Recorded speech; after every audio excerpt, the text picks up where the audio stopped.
High বন্ধুরা, কেমন আছেন? আমি ইউটিউবে ভিডিও বানাই, তো সেদিনও পিঠে বানিয়েছিলাম নারকেল দিয়ে, ভাপা পিঠে।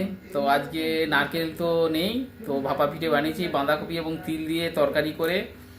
এই তরকারিটা দিয়ে এই ভাপা পিঠে বানিয়েছি, তিল এবং বাঁধাকপি দিয়ে, গাজর, বিট, বিনস দিয়ে তরকারিটা করেছি, একটু ঝাল ঝাল মিষ্টি মিষ্টি দিয়ে এই ভাপা পিঠেগুলো বানিয়েছি।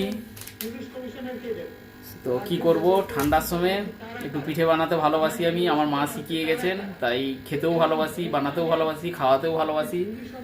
তো আমার পিঠেগুলো কেমন হয়েছে লাইক, কমেন্ট এবং শেয়ার করবেন। এই পিঠেগুলো বলবেন কেমন হয়েছে। তো কি করব, এখনো তো খেয়ে দেখিনি, সবে নামিয়েছি পিঠেগুলো। তো যেরকম পেরেছি করেছি। তো বাঁধাকপি চচ্চড়ি দিয়ে এই পিঠে বানিয়েছি, এই তরকারি আমার মা তৈরি করতেন, তো আমাকে শিখিয়ে গেছেন। তো এই আমিও শিখে গেছি, তো তৈরি করেছি। তো বন্ধুরা সবাই এই ঠান্ডাতে ভালো থাকুন আর পিঠে খান, আর আমিও তৈরি করে খাচ্ছি। ভালো থাকবেন সবাই। আর কি বলবো, আমার পিঠেগুলোর জন্য লাইক, কমেন্ট এবং শেয়ার করবেন। তো মেয়েরা ভয় পায় পিঠে বানাতে, আমি আজকে ডিউটি করে এসে শিলে চাল বেটে পিঠে বানিয়েছি।